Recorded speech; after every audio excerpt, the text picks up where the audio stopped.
Graça e paz, retornando então da nossa segunda parte da quinta aula, A primeira parte nós concluímos aí a operação de milagres e maravilhas e iniciamos também a questão de dons de curar, aonde nós estivemos falando aí sobre essa variedade, né? Como ele opera, como que acontece. Jesus, ele deu uma proeminência a essa manifestação de cura. Nós vamos ver muito evidente no ministério de Jesus, todo o ministério de cura, porque a cura vem revelar a compaixão de Deus, a cura vem revelar o amor de Deus. Deus não quer que você fique com dores, Deus não quer que você sofra de enfermidade. Enfermidade é consequência do pecado. E uma das manifestações evidentes no ministério de Jesus, intensa, era o ministério de cura. Marcos capítulo 5, versos 22 e 23, e eis que chegou um dos principais da sinagoga, por nome Jairo, e vendo-o, prostrou-se aos seus pés e rogava-lhe muito, dizendo: minha filha está moribunda, rogo-te que venhas e lhe imponhas as mãos para que sare e viva. Verso 35 desse mesmo capítulo, estando ele ainda falando, chegaram alguns do principal da sinagoga, a quem disseram: a tua filha está morta, para quem fadas mais o mestre? E Jesus, tendo ouvido essas palavras, disse ao principal da sinagoga: não temas, crê somente. E não permitiu que alguém o seguisse, a não ser a Pedro e Tiago e João, irmão de Tiago. E tendo chegado à casa do principal da sinagoga, viu o alvoroço e os que choravam muito e pranteavam. E entrando, disse-lhes: por que vos alvoroçais e chorais? A menina não está morta, mas dorme. E riam-se dele, porém ele, tendo-os feito sair, tomou consigo o pai e a mãe da menina e os que com ele estavam, e entrou onde a menina estava deitada. Tomando a mão da menina, disse-lhe: Talita cumi, que traduzido é: menina, a ti te digo, levanta-te. E logo a menina se levantou e andava, pois já tinha 12 anos, e assombraram-se com grande espanto. Mandou-lhes expressamente que ninguém o soubesse e disse-lhe que lhe dessem de comer. Então Jesus toma a menina pelas mãos e dá uma voz de comando e manifesta ali não só aí os dons de curar, mas a operação de milagres, maravilhas da ressurreição, né? Marcos capítulo 1, verso 40 a 44, a cura de um leproso. Aproximou-se dele um leproso que, rogando-lhe e pondo-se de joelhos diante dele, lhe dizia: se queres, bem podes limpar-me. E Jesus, movido de grande compaixão, estendeu a mão e tocou e disse-lhe: quero, ser limpo. E tendo ele dito isso, logo a lepra desapareceu e ficou limpo. E advertindo-o severamente, logo despediu. E disse-lhe: olha, não digas nada a ninguém, porém vai, mostra-te ao sacerdote e oferece a tua purificação, o que Moisés determinou para lhe servir de testemunho. Aqui nós vemos a vontade expressa de Deus e vemos aí a manifestação dos dons de cura. A vontade expressa de Deus: se queres, podes me tornar limpo. Jesus responde: quero, né? Então a vontade de Deus é curar. Jesus falou a palavra, declarou a palavra e manifestou a cura. Mateus capítulo 4, verso 23 e 24. 4, 23 e 24, e percorria Jesus toda a Galiléia, ensinando nas suas sinagogas e pregando o evangelho do reino e curando todas as enfermidades e moléstias entre o povo. E a sua fama correu por toda a Síria, e traziam-lhe todos os que padeciam, acometidos de várias enfermidades e tormentos, e os endemoniados, os lunáticos e os paralíticos, e ele os curava. Seguia-o uma grande multidão da Galiléia, de Decápolis, de Jerusalém, da Judéia e da além do Jordão. Então a multidão era curada. Agora, esses dons estavam disponíveis não só a Jesus, como também a todo aquele que crer, pedir, buscar, né? Se vós sendo mal sabeis dar boas dádivas aos vossos filhos, quanto mais o vosso Pai Celestial vos dará o Espírito Santo àqueles que lhe o pedirem. Então você tem que almejar, você tem que desejar, você tem que buscar essa manifestação. Mateus capítulo 10, verso 8. Curai enfermos, limpai leprosos, ressuscitai os mortos, expulsai os demônios, de graça recebestes, de graça dai. Quando o Senhor está chamando os 12, ele outorga essa missão aos 12, não só aos 12, mas também aos 70, não só aos 70, mas a todo aquele que nele crer, ele dá a grande comissão. Evangelho de João, capítulo 5, versos 5 a 9. João 5, 5. Estava ali um homem que havia 38 anos se achava enfermo, e Jesus, vendo este deitado e sabendo que estava nesse estado havia muito tempo, disse-lhe: Queres ficar são? E o enfermo respondeu-lhe: Senhor, não tenho homem algum que, quando a água é agitada, me coloque no tanque.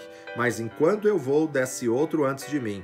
Jesus disse-lhe: Levanta-te, toma tua cama e anda. Logo aquele homem ficou são e tomou a sua cama e partiu, e aquele dia era sábado. O paralítico no tanque de Betesda, 38 anos, que com apenas uma voz de comando, com uma ordem do nosso mestre, foi curado. Lucas capítulo 5, 17 a 25. Evangelho segundo Lucas, capítulo 5, 17, nos diz assim: a cura de um paralítico. E aconteceu que em um daqueles dias estava ensinando e estavam ali assentados fariseus e doutores da lei que tinham vindo de todas as aldeias da Galiléia e da Judéia e de Jerusalém, e a virtude do Senhor estava com ele para curar. Que coisa linda quando aparece essa frase, a virtude do Senhor. Então você vê que é uma manifestação específica com fim proveitoso para o que é útil. E Jesus estava cheio do Espírito Santo, mas quando a virtude do Espírito estava com ele para curar, a cura acontecia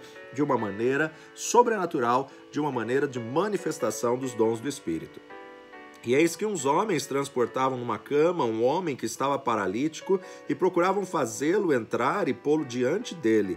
E não achando por onde o pudessem levar, por causa da multidão, subiram ao telhado e por entre as telhas o baixaram com a cama até o meio diante de Jesus. E vendo-lhes a fé, disse Jesus ao paralítico: Homem, os teus pecados te são perdoados. E os escribas e os fariseus começaram a arrazoar, dizendo: Quem é esse que diz blasfêmias? Quem pode perdoar pecados senão Deus? Jesus, porém, conhecendo seus pensamentos, respondeu e disse-lhes: Que arrazoais em vosso coração? Qual é mais fácil, dizer: os teus pecados te são perdoados, ou dizer: levanta-te e anda? Ora, para que saibas que o Filho do Homem tem sobre a terra poder de perdoar pecados, disse ao paralítico: Eu te digo, levanta-te, toma a tua cama e vai para a tua casa. E levantando-se logo diante deles e tomando a cama em que estava deitado, foi para casa glorificando a Deus. O homem é trazido por outros 4 amigos. O homem era paralítico, mas ele tinha amizades, tinha relacionamentos, ele tinha pessoas que podiam o ajudar. Os 4 tinham expectativa: se a gente colocar esse homem diante de Jesus, ele vai ficar curado, ele vai levantar dessa paralisia. As expectativas dos homens ajudam a ativar a manifestação do Espírito Santo. Ou seja, a mulher do fluxo de sangue, o toque dela atraiu, sugou, de Jesus a cura. Então a expectativa ajuda a ativar a manifestação do Espírito Santo. Devemos ir ao culto esperando, na expectativa de grandes coisas. Pode ser hoje, pode ser agora, pode ser numa aula, pode ser através de um vídeo. Deus opera milagres e maravilhas, porque é através do poder do nome dele, através da fé. A cura na igreja do Novo Testamento, nós vemos isso sempre ativo. Atos dos Apóstolos, capítulo 3, logo depois da derramar do Espírito Santo em Pentecostes, 3, verso 1 a 8, Pedro e João subiam juntos ao templo à hora da oração, a nona, e era trazido um varão que desde o ventre de sua mãe era coxo, o qual todos os dias punham à porta do templo chamada Formosa para pedir esmolas aos que entravam. Ele, vendo a Pedro e a João que iam entrando no templo, pediu que lhe dessem uma esmola. E Pedro, com João fitando os olhos nele, disse: olha para nós. E olhou para eles, esperando receber alguma coisa. E disse Pedro: não tenho prata nem ouro, mas o que tenho, isso te dou. Em nome de Jesus Cristo Nazareno, levanta-te e anda. E tomando-o pela mão direita, levantou, e logo os seus pés e tornozelos se firmaram, e saltando eles, pôs-se em pé, e andou e entrou com eles no templo, andando e saltando e louvando a Deus. Então o homem estava ali na porta do templo há muito tempo. Mas quando Pedro e João juntos subiam à hora da oração, não tenho ouro e nem prata, mas do que tenho dentro em mim, desse Espírito Santo de Deus que está em mim, em nome de Jesus Cristo Nazareno, levanta e anda, e puxou ele pela mão, e logo ele se direitou sobre os seus pés. Outra manifestação gloriosa e tremenda de cura foi através da sombra de Pedro, que curou a muitos. Atos dos Apóstolos, capítulo 5, verso 14 e 15. E a multidão dos que criam no Senhor, tanto homens como mulheres, crescia cada vez mais, de maneira que transportavam os enfermos para as ruas e os punham em leitos e em camilhas, para que ao menos a sombra de Pedro, quando esse passasse, cobrisse algum deles. E até das cidades circunvizinhas corria muita gente a Jerusalém, conduzindo enfermos e atormentados de espíritos imundos, os quais todos eram curados. Que coisa linda, que coisa tremenda! Todos eram curados simplesmente por um homem que estava cheio do Espírito Santo, por um homem que estava na unção do Espírito Santo. Não só curados, como libertos. Muitos enfermos é espírito maligno, muitos enfermos é um espírito de enfermidade, um espírito de surdez, de mudez, um espírito de doença que quando a sombra de Pedro passava sobre, a fé deles ativou, mas houve uma manifestação aí dos dons de curar. Atos dos Apóstolos, capítulo 8, versos 5 a 7. E descendo Filipe à cidade de Samaria, lhes pregava Cristo, e as multidões unanimemente prestavam atenção ao que Filipe dizia, porque ouviam e viam os sinais que ele fazia. Pois os espíritos imundos saíam de muitos os que os tinham, e clamando em alta voz, e muitos paralíticos e coxos eram curados. Muitos paralíticos. Quem é Filipe?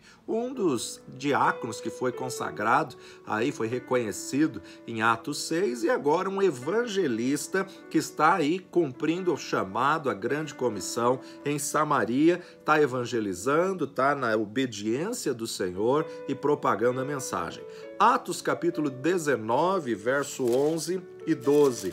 Atos 19, 11 e 12, e Deus, pelas mãos de Paulo, fazia maravilhas extraordinárias, de sorte que até os lenços e aventais se levavam do seu corpo aos enfermos, e as enfermidades fugiam deles, e os espíritos malignos saíam. Então você vê, a sombra de Pedro curava, o lenço e as roupas, os aventais que eram tirados de Paulo, também traziam a cura, porque era uma manifestação gloriosa. Deus fazia milagres extraordinários pelas mãos e também pelos lenços. Agora, ele não se promoveu em cima disso e nem começou a vender lenços ou toalhas, né? Mas sim a unção do Senhor, que de graça recebestes, de graça dai.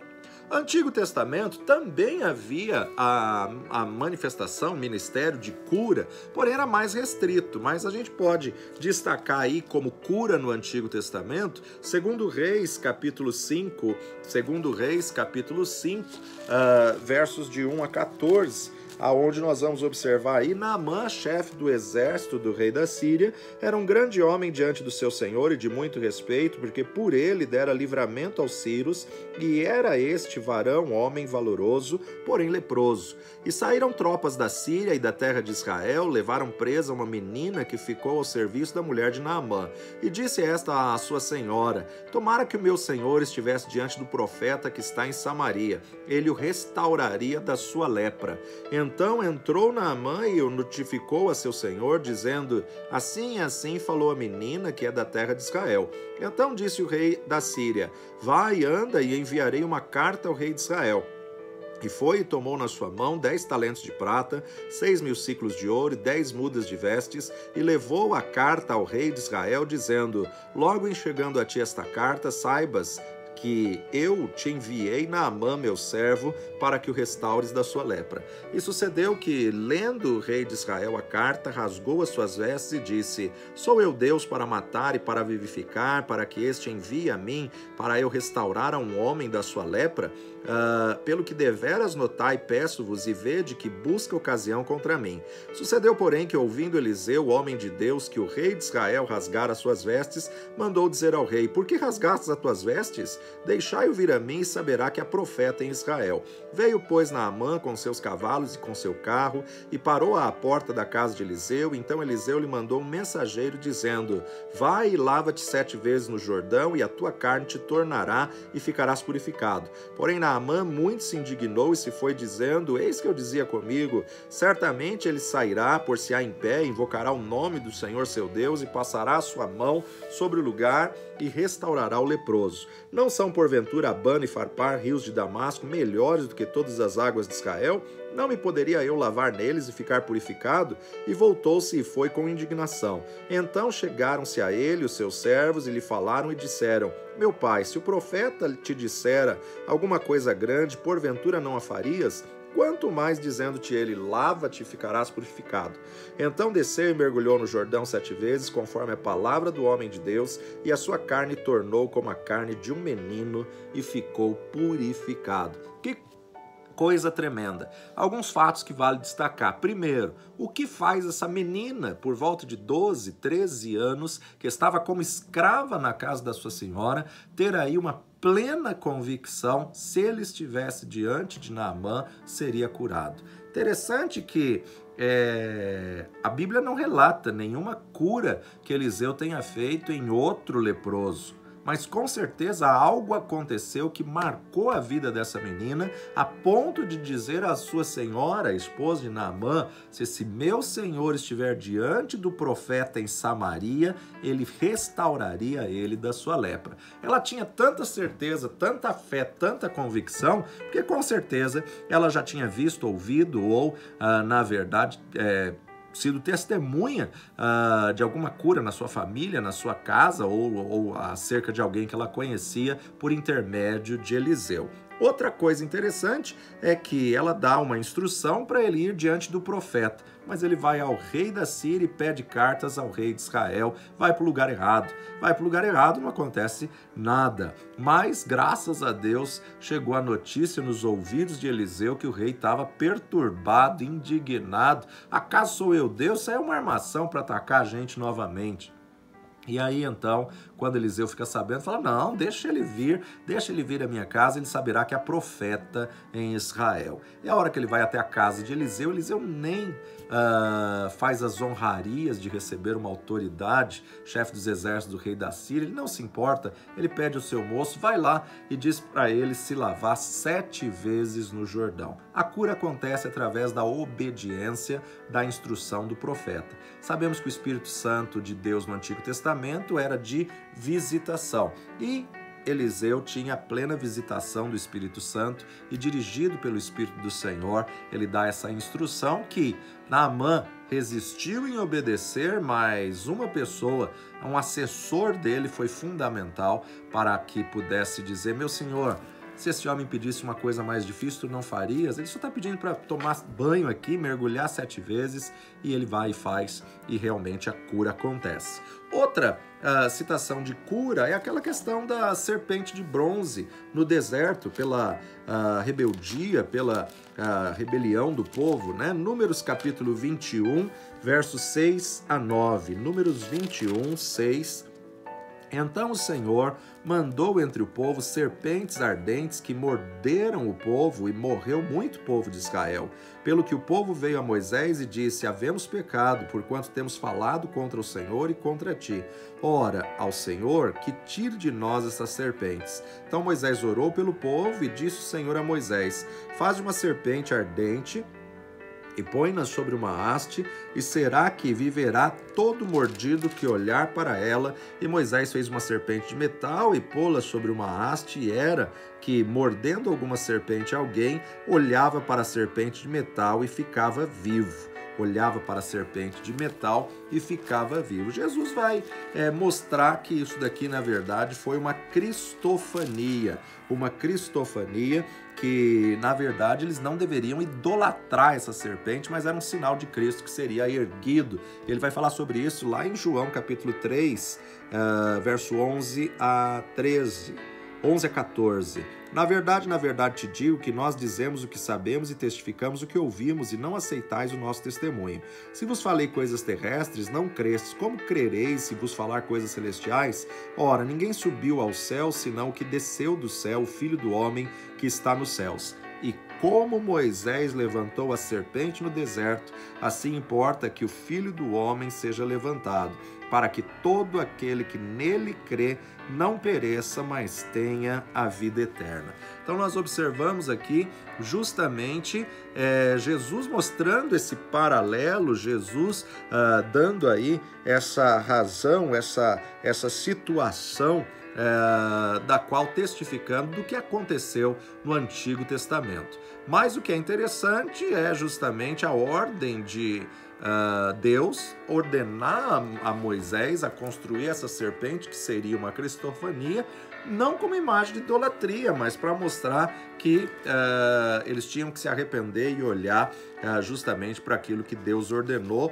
mais uma vez provando a obediência. Segundo Reis capítulo 20, um rei adoece e, na verdade, é curado por uma instrução do profeta quando lhe indica fazer aí pasta de figos. Segundo Reis, capítulo 20, de 1 a 7, naqueles dias adoeceu Ezequias de morte. O profeta Isaías, filho de Amós, veio a ele e lhe disse: assim diz o Senhor, ordena a tua casa, porque morrerás e não viverás. Virou o rosto para a parede e orou ao Senhor, dizendo: ah, Senhor, sê servido de te lembrar de que andei diante de ti em verdade, com o coração perfeito, fiz o que era reto aos teus olhos. E chorou Ezequias muitíssimo. Sucedeu, pois, que, não havendo Isaías ainda saído do meio do pátio, veio a ele a palavra do Senhor, dizendo: volta e dize a Ezequias, chefe do meu povo, assim diz o Senhor, Deus de Davi, teu pai. Ouvi a tua oração e vi as tuas lágrimas, e eis que eu te sararei. Ao terceiro dia subirás à casa do Senhor, e acrescentarei aos teus dias 15 anos, e das mãos do rei da Assíria te livrarei, a ti e a esta cidade, e ampararei esta cidade por amor de mim, por amor de Davi, meu servo. Disse-lhe mais Isaías: tomai uma pasta de figos, e a tomaram e a puseram sobre a chaga, e ele sarou. Instruído aí pelo profeta Isaías, faz a pasta de figo e é curado. Temos que entender que os dons de cura e a manifestação de cura não foi só para os profetas do Antigo Testamento, nem muito menos só para Jesus ou para a igreja primitiva. Os dons de curar, ou a variedade do ministério de cura, são para a igreja de hoje, assim como a variedade de línguas, a interpretação de línguas, a palavra de sabedoria, a palavra de conhecimento, o dom da fé, operação de milagres e maravilhas, discernimento de espíritos, também dons de curar é para a igreja de hoje e devem ser proeminentes na igreja de hoje. Sabemos que vai haver um derramar do Espírito na igreja da reta final, profetizado em Joel capítulo 2, e junto com esse derramar vai intensificar, não é que pararam, mas vai intensificar as manifestações do Espírito às 9. Receba então a cura como puder, seja por uma instrução de Deus, ou por um médico que Deus vai usar, ou pela mudança de clima, ou pela mudança da dieta, ou pela autoridade no nome de Jesus, pelo poder da palavra, ou pela manifestação do Espírito, dos dons de curar, mas o melhor é crer na palavra de Deus para ter a saúde divina. Não devemos estar esperando numa pessoa para a manifestação do Espírito para receber. Todos na igreja devem ser treinados na palavra para ser forte na fé, para resistir ao diabo e apropriar-se do melhor que Deus tem. Não crie expectativa no homem. Coloque a tua expectativa em Deus e coloque a tua fé no Senhor Todo-Poderoso, que tem poder para fazer muito mais além do que pedimos ou pensamos. Então, concluímos assim a categoria, a segunda categoria que nós estamos falando, né? Categoria das manifestações de poder. As manifestações de poder, dom da fé, operação de milagres ou maravilhas e dons de curar. Essa é a segunda categoria dos dons. Agora a terceira e última categoria com mais 3 dons é a categoria das manifestações vocais, ou outros ainda definem como a categoria da inspiração, manifestações de inspiração. Voltando então a 1 Coríntios capítulo 12, a aula que Paulo está escrevendo na carta aos Coríntios, um capítulo inteiro falando sobre dons. Então, lá no verso 8, ele começa: a um pelo Espírito é dado palavra de sabedoria, a outro pelo mesmo Espírito palavra de ciência, a outro pelo mesmo Espírito a fé, a outro pelo mesmo Espírito dons de curar. E verso 10, a outro pelo mesmo Espírito operação de maravilhas, a outro a profecia, a outro dom de discernir espíritos, a outro a variedade de línguas e a outro a interpretação das línguas. Variedade de línguas, interpretação das línguas e manifestação da profecia. Esses 3 é o que a gente define na categoria de manifestações vocais ou manifestações inspiracionais. Ou seja, nós temos que entender que vai o uso da voz, manifestação vocal, variedade de língua, interpretação da língua e profecia. Entendendo que a profecia é distinta da palavra de sabedoria para a palavra de conhecimento. O que hoje a igreja vulgarmente chama de profecia é tudo, né? Tudo que é revelação, palavra de sabedoria, de conhecimento e profecia, tudo hoje é taxado como profecia. Mas a manifestação da profecia é uma revelação de um texto da palavra de Deus, é a revelação de um texto para uma situação presente. É uma interpretação através de uma manifestação do Espírito de um texto da palavra de Deus. A definição de profecia: expressão sobrenatural numa linguagem conhecida. Não adianta falar em línguas, se não há intérprete, não tem como ter entendimento. O espírito, ora bem, o espírito é edificado, mas o raciocínio fica sem conhecimento. Por outro lado, profecia sempre se destina a falar ao outro, ou falar segundo a comunicação do espírito e não do intelecto. Não é daquilo que a pessoa ficou sabendo. Profecia é sempre sobrenatural. Na verdade, os 9 dons, as 9 manifestações, são manifestações do Espírito e não do intelecto humano. Qualquer comunicação inspirada que venha através de uma inspiração do Espírito, de um entendimento de uma palavra de Deus, é chamada de profecia. Mas nem toda comunicação inspirada é manifestação da profecia de 1 Coríntios 12, 10. Muitas é através do conhecimento, da busca do conhecimento, da verdade, da palavra de Deus. 1 Coríntios capítulo 14, versos 30 e 31. 1 Coríntios 14, 30, mas se a outro que estiver assentado for revelado alguma coisa, cale-se o primeiro, porque todos podereis profetizar, uns depois dos outros, para que todos aprendam e todos sejam consolados. Então, às vezes, essa manifestação pode ser combinada com as manifestações de revelação, pode ser combinada com a manifestação da palavra de sabedoria e palavra de conhecimento. Profecia, no sentido geral, inclui toda comunicação inspirada. A manifestação da profecia é parte da profecia no sentido geral. A palavra de sabedoria é parte da profecia no sentido geral, mas não é a manifestação da profecia. A palavra de conhecimento é parte da profecia no sentido geral, mas não é a manifestação da profecia em si. Então, a manifestação da profecia não é uma pregação que a pessoa estudou, buscou conhecimento e transmitiu à igreja, que significa anunciar ou proclamar. Se fosse assim, ninguém teria que preparar a mensagem por causa da natureza inspirada da profecia. Então, a profecia não é você preparar aquilo que você vai profetizar. Anotações, resumo, que é necessário, né? O povo tem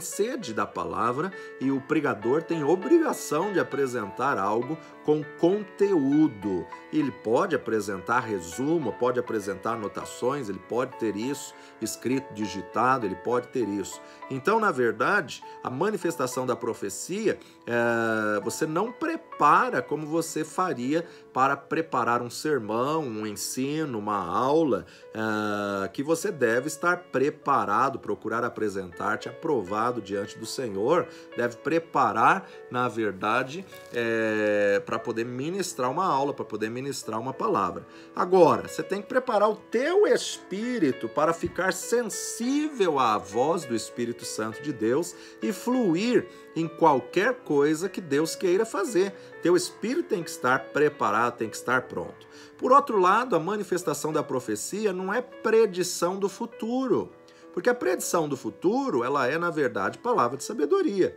A manifestação da profecia, muitas vezes, ela não contém uma revelação do que vai acontecer. A revelação do futuro sempre diz em questão a manifestação da palavra de sabedoria. 1 Coríntios capítulo 14, 31, porque todos podereis profetizar uns depois dos outros, para que aprendam e todos sejam consolados. É uma manifestação que está disponível para todos que creem, que pedem e que buscam.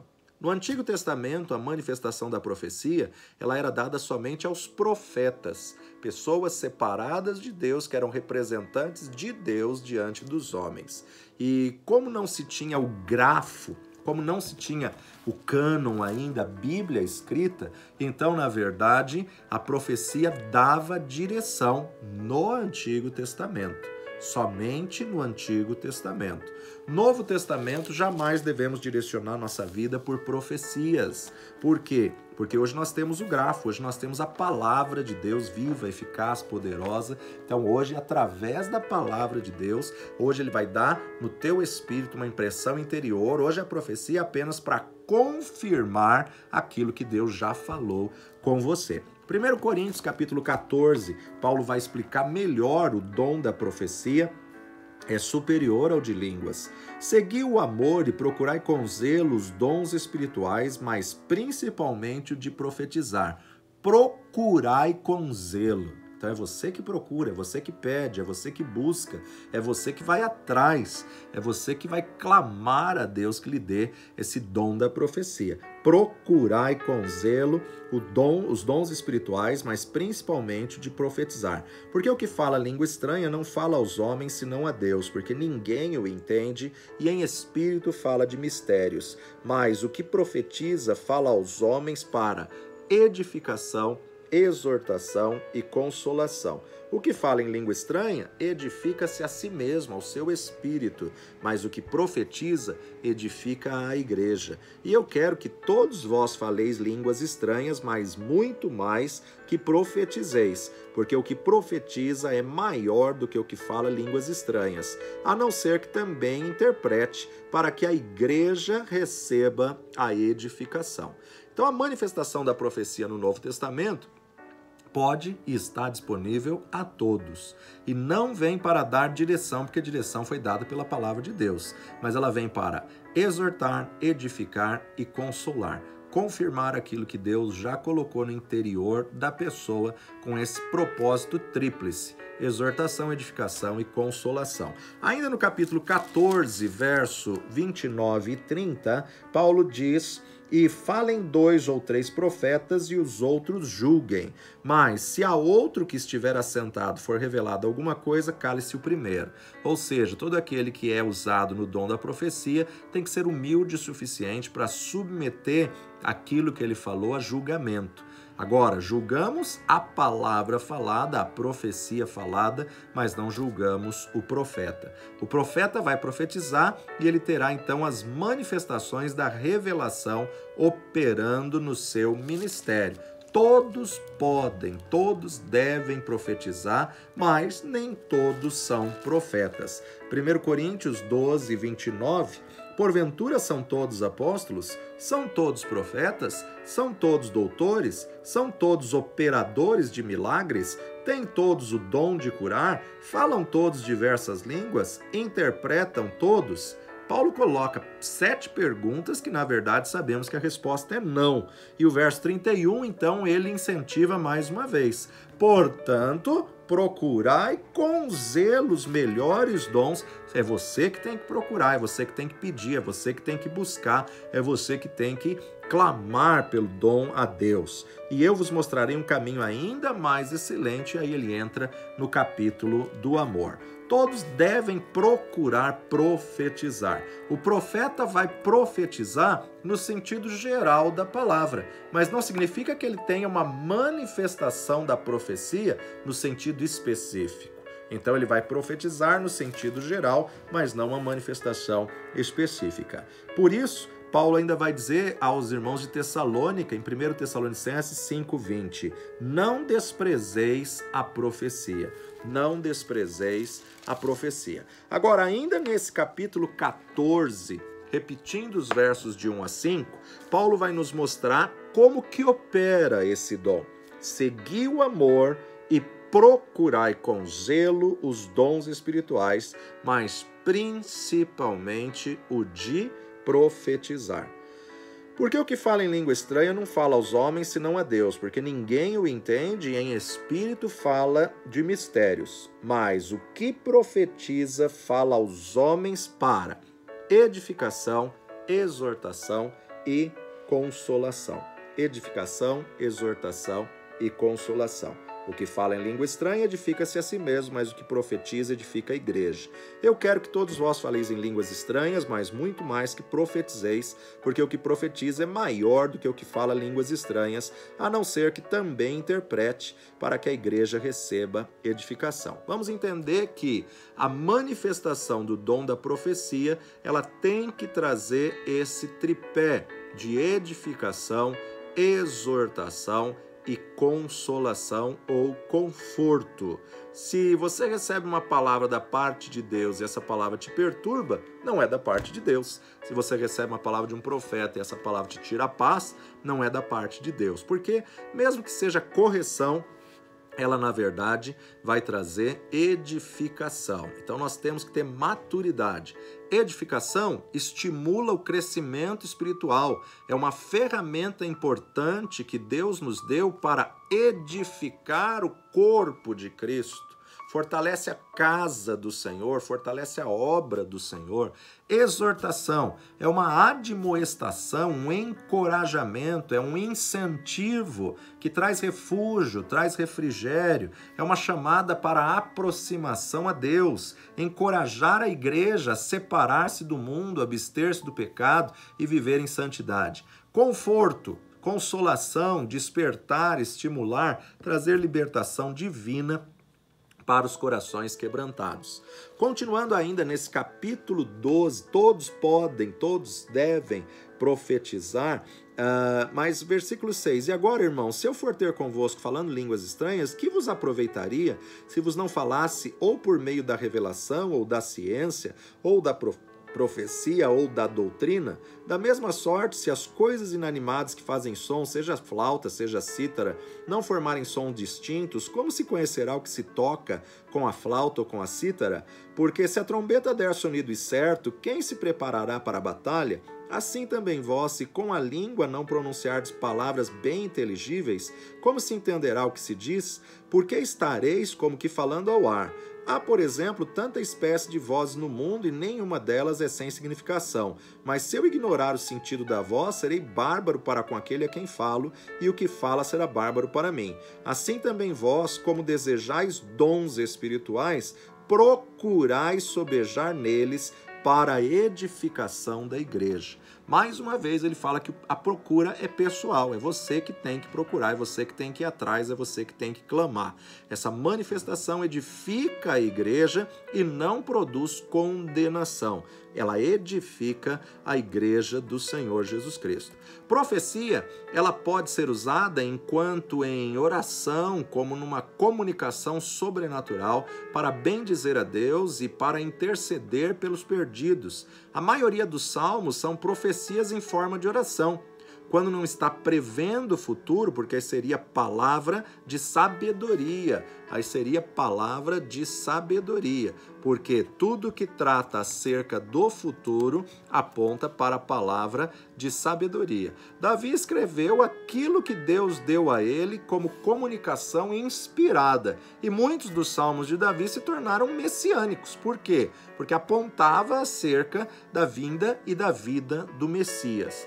Profecia, ela pode ser usada na sua vida particular de oração para trazer para si mesmo edificação, exortação e consolação, como aconteceu no caso do rei Davi. Então, louve e adore a Deus em sua casa com a expectativa de receber essa manifestação para edificação pessoal. Quanto mais conhecimento e expectativa nós tivermos acerca dessas manifestações, mais elas fluirão em nós, mais elas vão se manifestar nas nossas vidas. Então, a importância de nós estarmos sensíveis à voz do Espírito Santo de Deus. Agora, capítulo 14, verso 24 e 25, Paulo diz, mas se todos profetizarem e algum indouto ou infiel entrar, de todos é convencido e de todos é julgado. Os segredos do coração ficarão manifestos, e assim, lançando-se sobre o seu rosto, adorará a Deus, publicando que Deus está verdadeiramente entre vós. Que fareis, pois, irmãos? Quando vos ajuntais, cada um de vós tem salmo, tem doutrina, tem revelação, tem língua, tem interpretação, faça-se tudo para a edificação. Se alguém falar língua estranha, faça-se isso por 2, ou quando muito por 3, e por sua vez que haja intérprete. Mas se não houver intérprete, que esteja calado na igreja e fale consigo mesmo e com Deus, falem 2 ou 3 profetas e os outros julguem. Os outros julguem. Então nós vemos que o que a profecia produz no incrédulo traz temor e tremor e atrai a pessoa a Deus. Tornam-se manifestos os segredos do coração de Deus e convence do pecado, do juízo e da justiça e constrange para adoração. Agora, quando ele fala que os outros julguem, nós temos que saber qual critério que devemos usar para esse julgamento. Sempre o critério é a verdade da palavra de Deus. Num sentido geral, nós temos que observar até o critério da lei. Deuteronômio capítulo 18, Moisés vai apresentar qual era o critério da lei que se julgava uma revelação, principalmente uma palavra de sabedoria que apontava para o futuro. Olha só, Deuteronômio capítulo 18, verso 20 a 22 diz: porém, o profeta que presumir soberbamente de falar alguma palavra em meu nome, que eu não lhe tenha mandado falar, ou o que ele falar em nome de outros deuses, o tal profeta morrerá. E se disseres do teu coração, Como conheceremos a palavra que o Senhor não falou? Quando tal profeta falar em nome do Senhor e tal palavra se não cumprir, nem suceder assim, esta é a palavra que o Senhor não falou. Com soberba falou tal profeta, não tenhas temor dele. Quando um profeta entrega uma palavra, e às vezes uma palavra de sentença, de juízo, de morte, se a tal profecia não se cumpriu, maldição, não tenha medo do profeta, porque ele falou de si mesmo, falou da carne. Então repreenda isso, rejeite isso e despreze isso. Entre a profecia e a verdade da palavra de Deus, sempre fique com a verdade da palavra de Deus, porque essa é a maior profecia, imutável, atual, viva, real, penetrante, mais penetrante que qualquer espada de dois gumes, penetra até a divisão da alma e do espírito, das juntas e medulas. Mateus capítulo 7, verso 20, Jesus disse: portanto, pelos seus frutos o conhecereis. Uma outra maneira de você julgar a profecia é ver o fruto na vida da pessoa, ver o fruto na vida do profeta. Julgar o fruto da pessoa trazendo a profecia. Não julgamos a pessoa, mas vemos os frutos. Se uma pessoa está no erro, está em adultério, está em pecado, o alvo sempre é a restauração, mas Deus não vai usar uma vida que na verdade está aí nesse pecado, visto que nós entendemos que da mesma fonte não pode sair água doce e água amargosa, conforme Tiago nos disse. Então você vai olhar para a vida da pessoa, ela tem vida com Deus, ela tem comunhão com Deus, como está a sua casa, como está a sua família, como está o seu chamado, o seu ministério, ele é íntegro, ele é reto diante de Deus e diante dos homens, ele é submisso a uma autoridade de uma igreja local ou ele é um membro solto por aí que não se submete a ninguém? Uma pessoa insubmissa tem o espírito de rebelião. E lembra o que o profeta Samuel disse lá em 1 Samuel capítulo 15, verso 23, 15 e 23? Porque a rebelião é como pecado de feitiçaria e o porfiar é como iniquidade e idolatria. Porquanto tu rejeitastes a palavra do Senhor, ele também te rejeitou a ti para que não sejas rei. Rebelião contra a autoridade estabelecida por Deus numa igreja local produz obras que manipulam a vontade de outros para tentar manifestar aquilo que é contrário à vontade revelada de Deus. Isso, diante de Deus, é como feitiçaria. Feitiçaria é tentar, através de manipulação, de intimidação, procurar algo contrário à vontade de Deus. Ele é o pronto para receber disciplina e correção. Esses são os critérios que você tem que usar para poder julgar a profecia que veio através da parte de alguém. O que fazer com uma palavra de correção para o outro? Toda vez que vier uma revelação de correção, primeiro, você nunca envergonha a pessoa publicamente, você tem que ter ética. Além de ter ética, você tem que ter temor de Deus, e se Deus te revelou a pessoa, chama a pessoa no particular, fala só você e ela, corrigindo, com o propósito de trazer a pessoa de volta para o Senhor. Submeta a liderança espiritual para ser julgada por essa palavra de correção. Lembre-se, crianças espirituais, neófitos, novatos na fé, não vão corrigir adultos e muito menos uma criança corrigir outra criança. Então nós temos que tomar muito cuidado. Entregue a palavra para a pessoa em particular, não exponha, não é em público, para não envergonhar e para que haja edificação na vida da pessoa e ela vai prestar contas a Deus. O alvo é sempre restauração e não envergonhar a pessoa, mas sim restaurar a vida da pessoa. Hoje nós concluímos nossa aula aqui. Estamos partindo aí para o final da nossa matéria, onde logo na próxima matéria estaremos falando sobre variedade de línguas, interpretação de línguas e, permitindo Deus, estaremos falando um resumo aí dos dons e manifestações, dos ministérios e dos dons motivacionais. Pai de amor e Deus bendito, te agradecemos pelo teu Espírito revelado a nós, te agradecemos pela tua palavra revelada a nós, dá-nos sabedoria, dá-nos entendimento, dá-nos discernimento e que a cada dia possamos colocar em prática as verdades da tua palavra. Não nos deixas no engano e nem nos deixas confundidos, ó Pai, mas que possamos a cada dia meditar na tua verdade para não pecarmos contra ti. Perdoa os nossos pecados e falhas, fraquezas, iniquidades e transgressões e manifesta a tua glória nas nossas vidas para que o teu nome seja glorificado através das nossas vidas no precioso nome de Jesus. Valeu demais estar com você, que Deus te abençoe poderosamente. Temos mais uma aula para concluirmos aí a nossa matéria. Deus te abençoe e até a próxima.